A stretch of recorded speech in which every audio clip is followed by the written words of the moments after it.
Thank you for listening to Los Championship Rounds. I'm your host, Juan Ramirez, and today's guest in episode one is Jacob Stitch Duran. How's it going, Jacob? Hey, man, thanks for having me here. I've been involved with a lot of historical moments. Los Championship Rounds, brother, glad to be part of it. And, I know you're going to do well in your program. So anything I could do to help. But, man, I'm doing great, brother. I'm in Atlanta. I'm here filming Creed 3. And I got here, my wife and I got here Monday. And we filmed, and these guys are putting in 12, 14 hours a day, man. So today was a day of relaxation, and 6:30 in the morning, I hit the road again. Wow, wow. So I know when we do fights, it's a lot of hurry up and wait type of moments. Can this kind of be a little bit of the same? I mean, being on set for a movie? It's a lot worse. I tell you. Hey, man, I'm glad I'm not an actor. I've been in like in 7 movies, right, Juan? But Yeah. I'm not an actor, and I can't do this on a full-time basis. But, brother, we're putting in 12, 14 hours a day, and 12 of those hours, you're just sitting and waiting because every time they change the scene, you got to change the cameras, the lighting, and the extras, the fans. You got all that, and so you just sit there and wait for the next take. But to be involved in a Creed movie, especially I've been involved with Creed 1, Creed 2, and Creed 3. For me, it's an honor. I mean, how can I complain? To Yeah, be yeah. there 12 hours a day and doing nothing and filming for 2. So I've been blessed, bro. No, no, no. That's good. I mean, like you said, I mean, it's kind of going into I mean, goes into the Rocky tradition. I mean, just to be a part of that legacy, it's an awesome experience. So you're really working with hundreds of extras and just a lot of people that are on stage then with you. Yeah, they got all the extras, and it's a full blown production, man. It's Hollywood at its finest, and you're right. You brought up kind of like the Hollywood or the Balboa type of scenario, and it started with Balboa. It started with Rocky training Adonis, and Rocky retired, and now Adonis comes in, and he continues his career, and but yeah, it's part of the legacy, and like. I was telling the guys, what Mick was to Rocky, Stitches to Adonis. Yes. I'm the Mick for Adonis, but Michael told me, man, 3 years ago, when I'm wrapping his hands and we're doing Creed 2, right? And I'm telling him how proud I am of him and Ryan Coogler, who wrote, directed Creed and Black Panther, and Tessa, the actress that's married to Adonis, and Steve Capel, that directed the last one. How proud I was of him. Man, he looked at me like this, like I'm looking at you. And he said, Stitch, we went from being actors to writers, producers, directors. And he looks at me like this one and says, I'm directing Creed 3, and you're with me as long as you want. I said, my Wow. man. So, Wow, that's an awesome moment. my first, I got here Monday, and, I started shooting Wednesday. So Wednesday, Thursday, and Friday. But I see Michael, he gives me a big hug. He says, man, it's been 8 years. Yeah, that's what I It's love. time flies. Oh, 8 years. So 8 years since the first Creed. It's Yeah, been 8 years. yeah. Wow, wow. It's been. It And, seems and like then, yeah, statistically wise, we're talking because I'm working with Wood Harris. Wood Harris came out a lot of The Wire and just a lot of movies. He's done a whole bunch. And I'm telling him, I said, Wood, you, Michael, Tessa, Felicia Rashad, and myself are the only ones that have been in all 3 of the Creed movies. yes. So they're actors. For them, it's. But listen, this is out of my element. But for me to be involved in such a powerful story, man, how can I complain, Juan? Oh, yeah. I'm proud of doing what I do. And I think one of the things that we have seen in recent years, and even with Creed, is them bringing in, commentators, Cutman, people that are involved in the sport to be a part of the movie, and that just makes the movie a whole lot more like real. It's just like you're watching that, Adonis fighting. You're thinking that you're watching an HBO Showtime, pay per view and stuff. So it brings a new element, and I like it. I think the fans, as a fan, I'm enjoying those movies. I don't know what you think about it, but I think it just brings a different element to these films. No, it doesn't. Like I told Ryan Coogler, the director that wrote it on the first Creed. I said, Ryan, because he's from Oakland also, and the way I got to be in this movie is he worked with Andre Ward. Andre Ward was in the movie also, but they worked together, trained in Oakland, and he's the one that says bring Stitch in. But when we got here, I told Ryan, I said, look, man, if I see something that's not legit, I'm going to bring it up to your attention because you're representing my sport. And he said, no, Stitch, please do. We want you to do that. So even today or Wednesday, when I got to set for the first time, Michael's telling the crew that Stitch is the guru.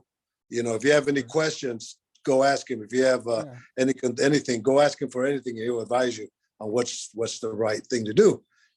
But yeah, like I told them, they know, that I'm here, and I look at all the little things, Juan. Just I want to make sure it's done right, and so far they're doing a great job. I see your point. I mean, because we've seen it, as a fellow Cutman. I mean, we've seen so many things. Even last night, I was working a show, and we were done with our fourth round, and the boxer was just kind of there, and I took off his wraps, and I go, play to the crowd, get out there. As soon as he went out there, the crowd went wild. But it's those little things I think that we see because we've seen it so many times during fights that make a difference. And so, having your expertise there, I'm sure it's going to make the film another success. Yeah, that's a good point. You're talking about this young man, and that's what I tell all these young guys is is you're in a business where marketing is as important as you fighting. Correct. Because you can make a lot of money on sponsorships. Mm-hmm. But what you got to do is you got to sell yourself to the public. And I tell them, I said, look, for every fan you get on your side, it's like $1 in your pocket. So, use it as a benefit. And, these people went crazy with this kid. That's for one reason, because they like him. Yes. Right.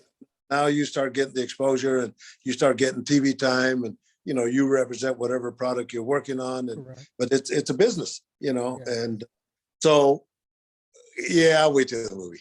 Yeah. No, it's gonna be good. It's gonna be good. Yeah. I can't wait. Good. Is there a release date yet or not? Not yet. This year, maybe? No.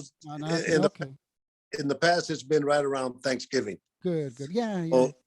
So I'm expecting the same because the times I've shot have been, February and March, and we're doing the same thing again here. So I would expect around Thanksgiving. Yeah. And I think the first Rocky, I think this is some trivia that was up on the radio. I think the first Rocky released maybe on Christmas Day. I think that's what I heard. So it's a great holiday movie. Well, let's change things up a little bit. I wanted to ask you.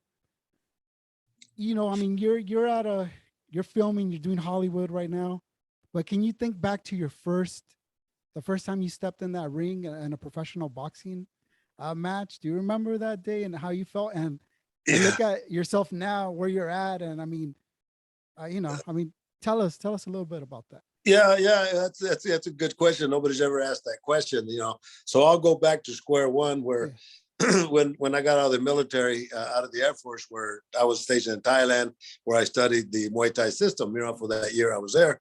When I got to Oakland, I got transferred to Oakland with R.J. Reynolds Tobacco Company.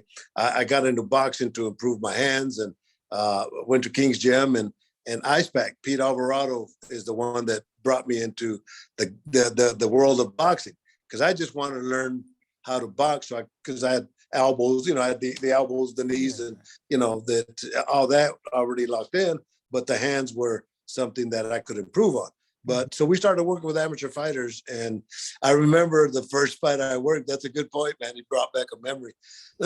Was in Hayward, California. Jim McCullough was an old veteran trainer, and I'm working a fight with Chapo Vargas. That actually Chapo Vargas lives here in Atlanta, so I got to hook up with him. He was our first Golden Glove champ. But I'm working the corner and I'm going like this, bam, bam, bam, like this, a chinga. I'm going a chinga, man, and I'm working as fast as I can. And he comes in and he's laughing. He goes, hey, relax. 1 minute is a long time. Never forget that. And so that was my first experience walking into a ring like that. My first world title fight was with Tony the Tiger Lopez from Sacramento, California. When I left Oakland, when I moved from Oakland, I moved to Fairfield, where I opened up my school of kickboxing, and it was 50 miles away from Sacramento, where Tony lived. So my first world title fight was with him against Julio Cesar Chavez in Monterrey, Mexico. And being that baseball was something that I loved so much, it was in a baseball stadium. So you walk out and it was just phenomenal. So that was my first experience, man. And I'm sure it was packed, jam packed. 50,000 Chavez being people. there. Wow. Yeah, 50,000 people, man. How old were you when you had your first champion? Worked the championship corner. Do you remember around what age were you and who it was with?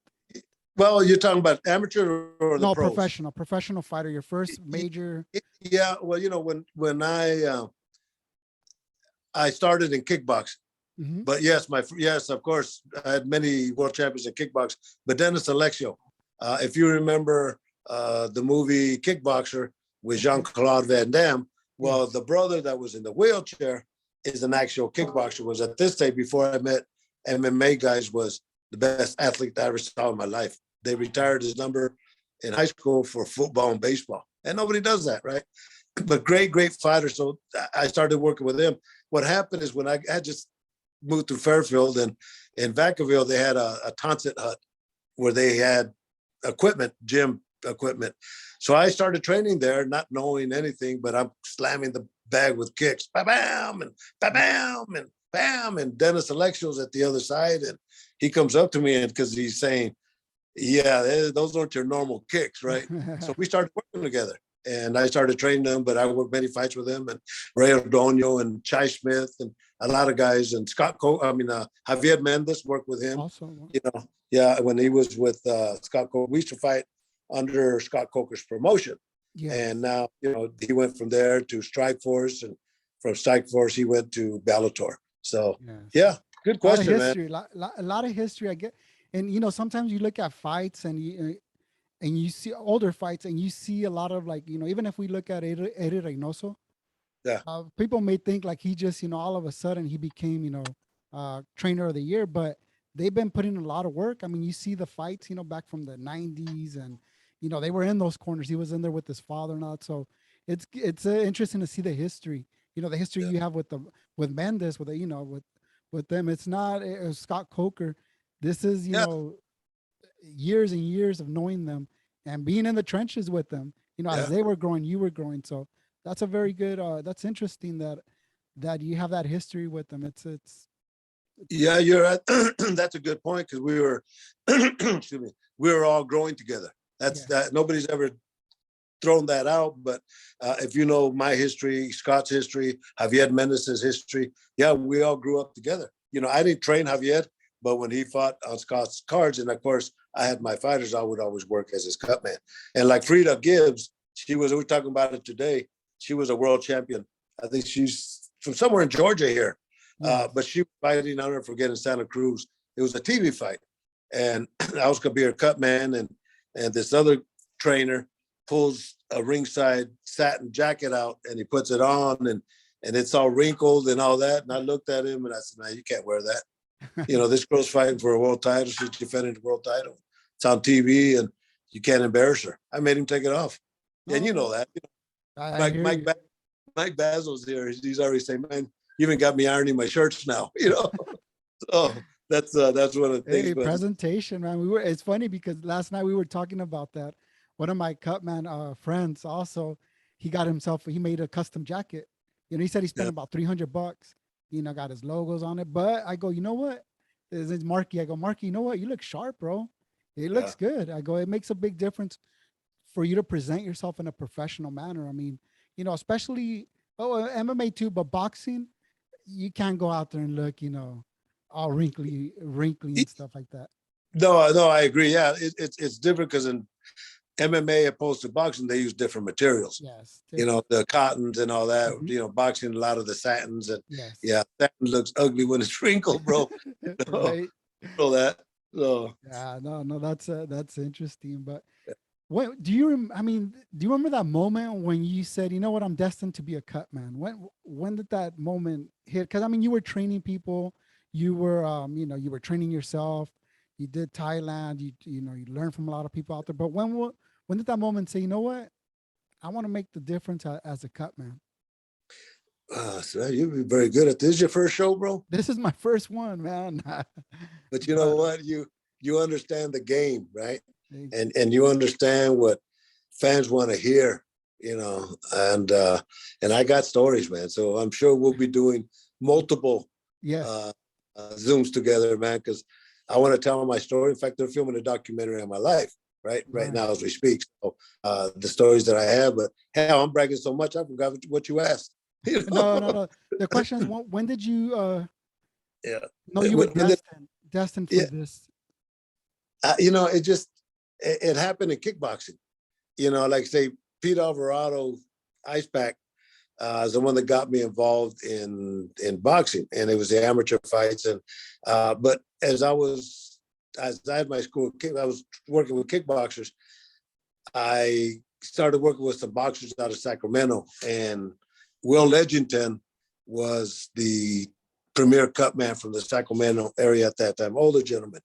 And I remember he was wrapping hands, and I'd be at the other side just looking at him. And in those days, nobody would teach you, Yeah. right? Will Edgerton was a good guy. He never said nothing, but he knew that but I always stayed in the back. And I remember I did a show in Richmond, California. I went to watch a show, and this guy did a good job on cuts. And I went and said, "Hey, you did a good job on cuts." I had my school of kickboxing at that time. Yeah. I'm learning to be a cut man. Can you tell me what you did? He says, "F you. I'm taking this to my grave, and you got to learn like me." And he walked away. So I never be like that. But it, that's a good question, man. When I moved to Vegas, I've been in Las Vegas 26 years. Mm-hmm. I came solely to be a cut man. So at that stage, I was already recognized in kickboxing at the world level, Yes. not only as a trainer, but also as a cut man, and also in wrapping hands. So, at that point, I had my own school of kickboxing that I opened up with a credit card one. And keep in mind, I had a 8 to 5 job, a corporate job with R.J. Reynolds Tobacco Company. So after work, I'd go and open up the gym and do the gym till about 9 at night. But I had kids and adults and fight, But I think when it really hit me was, and people always say, "How'd you get your name?" Well, Dennis Alexio fought in Vallejo, California, and his sparring partner, Dave Rooney, also fought. And I was working Dave's fight, and he ended up with a cut. As I look at cuts now, it was a small cut, but nonetheless, my first time it's a cut. So no medications or nothing, but so I put pressure on it, and he went through, and then I thought that they would get tape and cut little pieces of tape and make butterflies. So I did 2 of those. And he says, you saved me from going to the hospital. You saved me from getting stitches. I'm going to call you Stitch. Wow. And that's where the name came. But yeah, it took a lot of courage, Juan, for me to put in for a job transfer with R.J. Reynolds Tobacco Company to go to Las Vegas. I waited and waited and waited. The company was downsizing, and I knew it was going to come. And they called me one day and says, "Hey, man, there's an opening in Las Vegas, but you got to be there in a week." And I can't be there in a week. I talked to the manager, and he gave me 2 weeks. I swear, man, in 2 weeks, I transferred my school to one of my top students, Randy Bassart, put my family in a U-Haul, sold my house, and drove like 9 miles to Las Vegas. And then I took like a $25,000 year cut and pay. So my family supported me. At that time, it was only boxing. Yeah. And but at that point, I had the confidence to know that I could hang with the big boys. At least I thought I could hang. Yes. Right. And so when I got to Las Vegas, I went there solely as a cut man, because I thought all the great trainers were in Las Vegas, right? Yeah. Boxing capital of the world. But I'm in the gyms and I'm watching these guys do pads, and I said, man, I could do that, and I could do that. And I started training guys, but I had an 8 to 5 job, so I couldn't give you 150%. So I'd be working and I'd get a phone call, or I'd sneak into the gym during my lunch hour, so to speak. Yeah. And if I got a call from a customer, I'd run out. Jacob, Eddie would stop and laughs at me because I'd be like this: "Hello, Jacob here," running out because you don't want to hear the. And but yeah, my coming out fight, where I really felt on the worldwide scale, was Raul Marquez fought Keith Mullins. And Oscar De La Hoya, I think, fought Camacho. Okay. This was at the Thomas and Mack. And Raul ended up with cuts here, cuts here. And I kept him in the game. He won the title, the fight, won the championship. And Chuck Bodak the legendary Chuck Bodak, came to me and says, "You did a great job." He was the first one to welcome me in. Rafael Garcia, that worked with Floyd Mayweather, Miguel Diaz, they all welcomed me into Vegas. And at that point, I felt comfortable knowing that I could work with the big boys. You were in there, yeah. Yeah, but even training, I couldn't train full time, but they would hire me to do pads. So that I could do because put an hour of work and go back to work and all that. So I did pads for a long time. Did pads for Mike Tyson, worked with Johnny Tapia and the legendary Mike McCallum and so many guys. Yeah, So, and it's interesting that you mentioned that being around some of these other great cut man, it makes a difference, I believe, because even like when you see young boxers and they're on a bigger card, let's say they get to top rank or they get to one of those events, I yeah, think it gives them a boost in confidence. I don't know if you've seen it, but it's something that you can tell right away. Like wow, they feel like, man, I made it to this level. yeah. It kind of gives them that boost, that little, the little pep in their step. It's just a good feeling. So I can, just like us, Cutman, once we get to certain places, it gives Sure. us that, that confidence. I think for fighters too. Have you noticed that also with some of these fighters that when you work with them, when you're in their corner, they've seen you thousands of times on TV, but now you're Yeah. with them, a change in their, their her whole attitude, just having you in that 100%. corner, that confidence. 100%. 100%. I've had guys that are just thrilled. Oh, Stitch, man. Boom, boom, boom. And yeah, I remember, excuse me, Yeah. uh, Vidal Riley that trained KSI. He did his pro debut at the MGM, and I worked with him. And and the guys in the other corner, I saw him after the fight in the hallway, and the guy says, "Oh man, when I saw Stitch in the corner, I know we're going to lose." So even those guys, look at it that way, and but and our reality when you and you break it down into realism. One, all right, what creates that, right? Okay, well, yeah, the experience I've had and all that, but the fighter that's fighting and the team that's fighting against them, it gives them the impression that what these guys know what they're doing because they hire Mm-hmm. good people. You see what Yeah. I'm saying? Yes. And there's so many guys in boxing that don't really know how to take care of fighters, and to me, I think that's a shame. And but I say that combat sports, kickboxing, boxing, bare knuckle fights, all of them, as long as you're throwing chingazos, none of us have to be certified to be considered professionals. Exactly. Cutmen, trainers, conditioners, none of us have to be considered. Every other major sport, Yeah. uh, you have to be certified. Sometimes certification, yes. And I remember hearing Rob Monroe, Cutman, once saying, we've seen so many, in being in the UFC. I'm sure you can attest to this. Is just being in the ring in the cage. You've seen so many different cuts, bleeding. So it's just another day in the office. Yeah, For you, it's not your first time seeing, a split down the, down the forehead, or multiple cuts. You've been there, done that, and it's just, showtime. It's showtime for you. So I think that's one of the things that teams, when they bring in a cut man with experience, it's a very good addition to the team because they don't got to worry about that part of it anymore. So yeah. that's true. And then it lets then you understand that they know what they're doing. Yes. Instead of bringing in a guy that says I'm a cut man and he puts a swab here or he puts his swab there, Right. I've seen too many other guys and then they Advantage. get cut. Then there's an issue. But Yeah.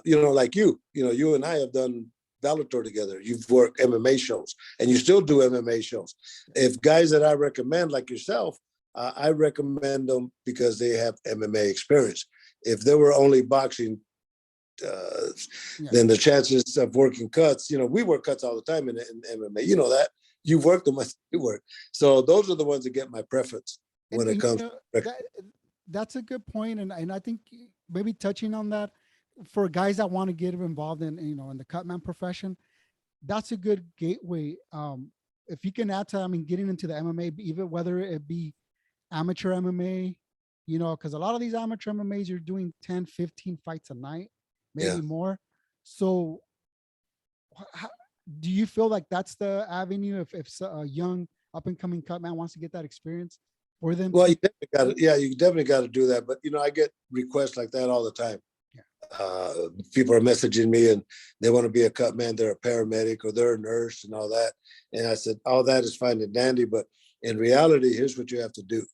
You got to spend hours and days and weeks and months and years in the gym, Yes. working with these fighters, understanding these fighters, understanding what the pain feels like, where it feels like, and at that same time, you're wrapping hands and you're showing them, you're learning different fighters because different fighters have different hands. You have different wraps, right? You know that. Right. So that you got to put your dues in, and then at the same token, start working the corners. Maybe you have to carry the bucket, and then you make that transition and you grow from there. But it's not easy. And then Yeah. I tell people one real quick is that I tell them if you do it for the money, you do it for the wrong reasons. You got to have a passion for what we do. Exactly. No, you're right. You have to have that passion. It's a lot of road work. Yeah. I mean, from personal experience, I can tell you, I've put in hundreds of thousands of miles, on my car traveling, and from up and down California. So yeah, it's a lot of work. So I think that's excellent advice for these up and coming cut man is just get as much experience as you can, build Yeah. your name and build your reputation. Yeah. Stay professional at all times. I think those are tips, and I think you brought this up to me before. I mean, you only recommend people that are that are solid, not only Yeah. in and out, in the ring, but outside the ring as well. I'm sure that makes 100%. a big difference. Yeah. Like Mike Basil just came into town. He did him and Jamie Huey did fights in Tulsa. And Mike was telling me how Jamie's a team player. And man, he's in there all the way to the end. Some guys, if you tell them, hey man, you're done. No, can I go? That's not the attitude to have. You got to enjoy doing it, and you got to love working with these fighters. Yeah, yeah, exactly. You can't be like, I'm doing one Yeah, fight and I'm out of here. yeah. Yeah. You gotta get. Yeah, you're right, man. That's And there's a couple guys that have gone through those motions with me, and I haven't called. yeah. No. Because it's Yeah, not fair. It's not fair to the fighters. You know that, and I know that. yeah. If you give him 60% and he needed at least 70 to win, you failed him.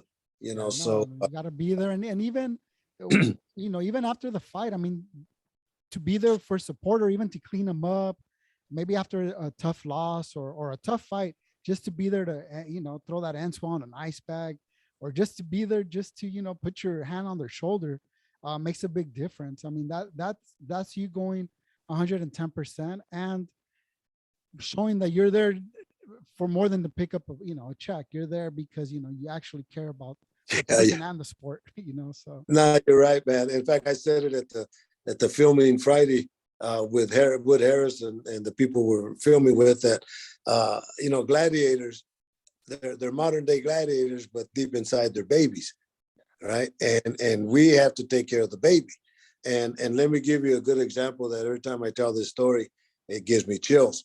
But when Vladimir Klitschko fought Anthony Joshua in Wembley Stadium, 90,000 Brits, uh, I don't see him till the weigh-in. But I talked to him because I've been with him like 10 years, so he knows, him and Vitaly, I'm there to cover him. And right at the end, man, as I'm leaving after the weigh-ins, I put my hand on his shoulder. I said, look, don't worry about nothing tomorrow. I'm going to take care of you like you're my son. And I leave. And the next day, putting the final Vaseline on him right before Michael Buffer does the announcements in front of all these millions of people. And he looks at me and says, I mean, we're this far apart. yeah, Why? He's six yeah, eight. yeah, But he's looking at me and I'm putting the Vaseline on him and he says, you could call me son. Bro, that kind of blew me away. But yeah. that just kind of it let me know what that's the way he feels. So I saw him months later in Germany. And I said, Vladimir, I got to ask you about that moment. Why? He's in Stitch. There's very few people I trust in my life. You are one of them. Wow. See, so that's what I'm saying. When you get it, they're babies. You have to understand that. And you got to take care of the gladiator as well as the baby. I've had guys where I've rapped, and you probably have done it also, where they start crying. Oh, yeah. Just give them. Different emotions. There's a lot of Yeah, emotions. of course. Hey, You know, man, it's Eddie Mustafa Muhammad said the ultimate goal of a fighter is to render his opponent unconscious. Now you break it down, that means plain and simple, your best win is by knockout. that's right. And Yeah, knockout could create long-term damage. yeah. Yeah. Interesting, huh? That is very interesting. I know that Yeah. even I heard something similar from uh, I heard something similar. I mean, he just said, this is not a nice sport. When you're Yeah. in there, there's really Yeah. no, the Mr. Nice Guy. You need to leave him outside the ring, because once you're in there and that bell rings, Yeah. there's nothing nice about it. You got to get in there, and that opponent's in the way of you getting to that next level, that title fight, the next, Yeah. paycheck. So yeah, it's a different, it's one of those sports where even though there is a team, the fighter, they're in there alone, and after, if let's say they take a loss, the feeling of loneliness is just, that's why it's so important for Cutman and the corner to be there with them, because they feel like they let everybody down. They Yeah. don't. Not only, I don't even know if they feel bad for themselves. They just feel bad that they may have let their coach, their wife, their kids, their friends, Yeah. most people down. So yeah, that's something that as you mentioned, just it's more, being a cut man is more than just showing up. It's just being there, and being there for the team and for the fighter. Yeah. I agree. Good point. So Stitch, I mean, you've been in arenas all over the world. I'm sure you started off at arenas Yeah. just like all of us. Maybe we're warming up in a bar. Yeah. The back of a bar, there's broken glass on the Yeah. floor. You can Yeah. hear people, this and that, smoke. You went from that to being in the biggest arenas, the biggest events in the world. What has been one of your favorite venues to work and this whole in your whole career? Well, venues, I don't know. It's not so. It's a good question, man. It's so many. Well, Yeah. the Tokyo Dome. My first trip to Japan with Josh Barnett, he fought in the Tokyo Dome, and it holds like 90,000 people. And of course, baseball was something that I aspired Yes. to continue with, right?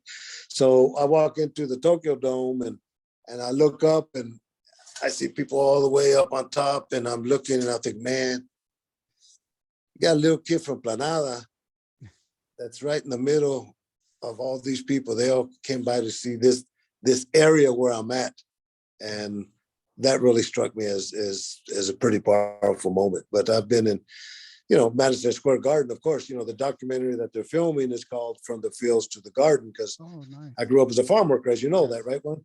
And then my goal was to make it to Madison Square Garden.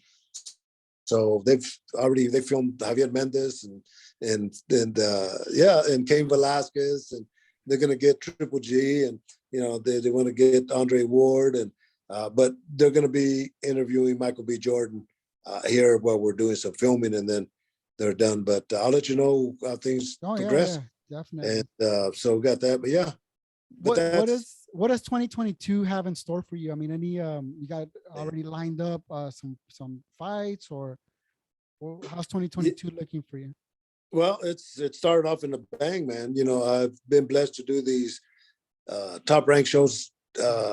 We started off in the bubbles, and then when the bubble broke, for the most part, where these promotions are traveling now, Top Rank figured out that it would economically be better for them, and it would be better for the fighters if Top Rank furnished professional cutmen, like they do in MMA. They continue that process, and Mike and Jamie worked all 10 fights last night.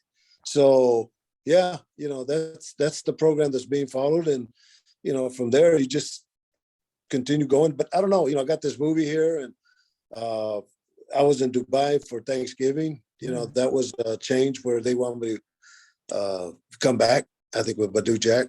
I've been just finished with Joe Smith. He just defended his world title.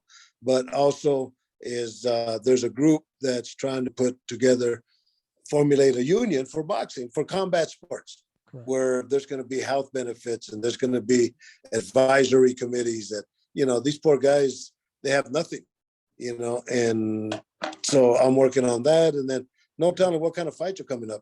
I don't know. Things just happen. Yeah. Y como dice la raza, apenas nos andamos calentando. I'm just Así warming up. es. Yes, Things yes. just No, no, happen. they do. I mean, you get that call, you never know when, Never know when things something, happen. Yeah, yeah, I've yeah. been No, real blessed. yeah, no, definitely. No, that's a great blessing. Any advice you have for any up and coming cut man, that want to get started or already involved in some type of combat sport? Yeah, you know what? I always open my doors to anybody, and I think, with your website, cutmenforhire.com, I think I had mentioned it before that you ought to have a chat room where guys could ask us questions, and then we educate them as they go, because I'm willing to do that. I've always done that because years ago when I still lived I had my school kickboxing in Fairfield. Marvis Frazier fought Bone Crusher Smith in Richmond, California. And I was learning to be a cut man. And I get there and guys doing a good job on a cut. And I ask him after the fights, I say, hey, you did a good job. Can you tell me what you did? F you, I'm taking it to my grave. I'll never be like him. So yeah, I'll be glad to answer as many questions as I can to get the guys on the right track to take care of these fighters. That's our number one goal. Juan, you know that. Yeah, and I know that we do get some of those questions, and Yeah. you're very accessible. If I get those questions for you, we send them over, and you Yeah. get right back at them. So it's really good to keep that. I guess for them to have that support from senior cutman that have been in the game a little bit longer. I mean, that really helps out. So Yeah. definitely, and that's a great idea. No, we brought it up about having some type of community, and that's something that we look forward to. And hopefully, in episodes to come, we can go ahead and get some of those questions and chat about them here, and answer some of them. That'd be a good So, thing. That'd be a good thing. Your listeners, you got a question, it don't even have to be cut, man, just anybody. Yeah, exactly. And just open up chats, because I like talking about things that are beyond just throwing blows. What gets these guys to this position, because their stories alone, our stories alone, are different than any than other people's, because we're in a combat sport. And but we get to see the thrill of victory, the agony of defeat, and all that, and travel the world.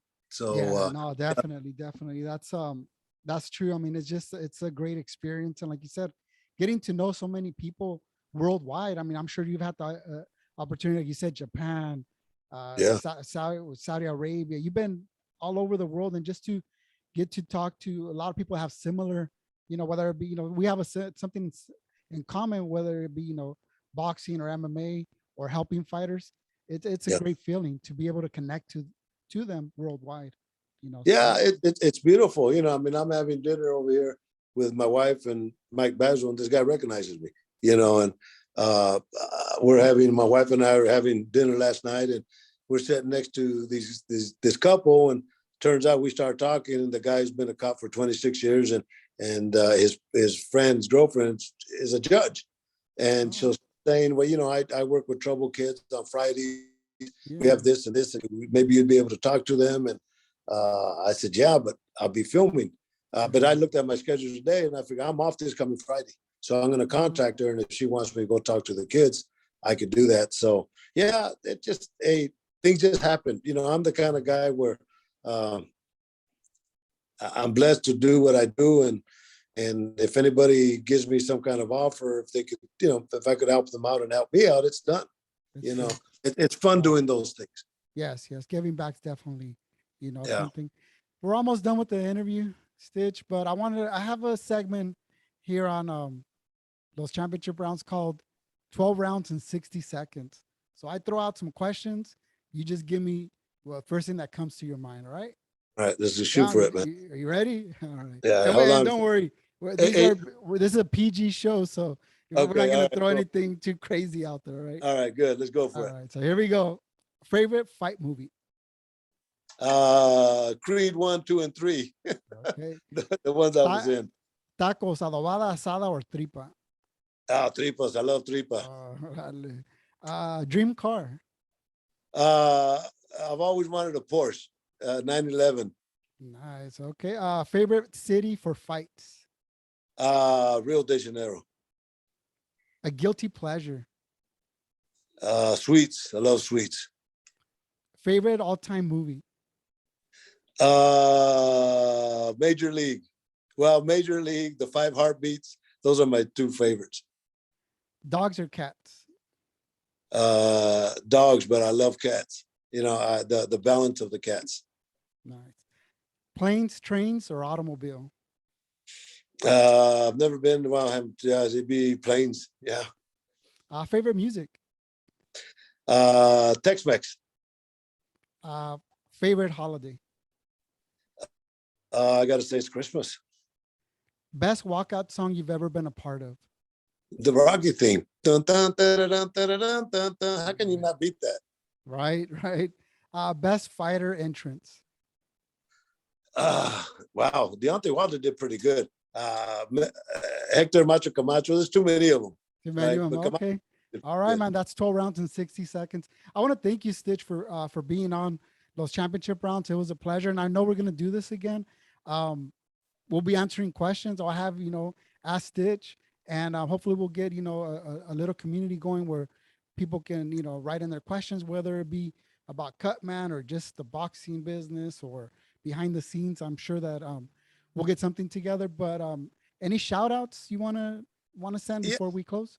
yeah. I just wanted to finish up and saying, we're using this. I guess I could say, with all fairness, Mhm. is that we're using the Stitch premium tapes and my KO swells and the wrist wrap for this movie Creed 2. But also, I just happened to see the Cutman for Hire wrist wrap on the other corner. Nice. So I think we're being Well represented. well represented in this, but it makes sense because the things that we do are for the safety of the fighter, not for you to be bragging and showing off Oh on yeah, yourself. exactly. These are tools that are making a difference in that corner. So why not Yeah, have them in a world class movie? So no, yeah, that's has to be authentic, yes, but exactly. you're doing a great job, man, with the products. And I'm always telling people, for trainers and cutmen, you go to cutmanforhiresupplies.com. That's what it's designed for. It's designed for us. But the thing about it, you're in the trenches, so you know what it takes to get the tools that we need. As a matter of fact, I need you to send me some new scissors, man. I'll talk to you when we I got you. get off I the got you. phone, because Yeah, yeah. yeah, I've We'll, been we'll I've been wrapping hands and all that, and I'll touch base with you. And yeah, yeah, it's been a blast. yeah. We'll take care of you with that. Any where can people find you on social media? What are your Uh, best well, way social media? I'm at Stitch Duran, Stitch and around. I always answer questions, and all that. But and the girl Mitt, the Mitt girl, she's in the movie here also, and she's the one that says you got to get this special blue thing on Oh your yes, Instagram and all that. And I'm pretty simple on that, but maybe I should pump it up some more. for sure. No, no, no. That helps. So it's at Stitch Duran on Instagram. That's where they Yes, can find you.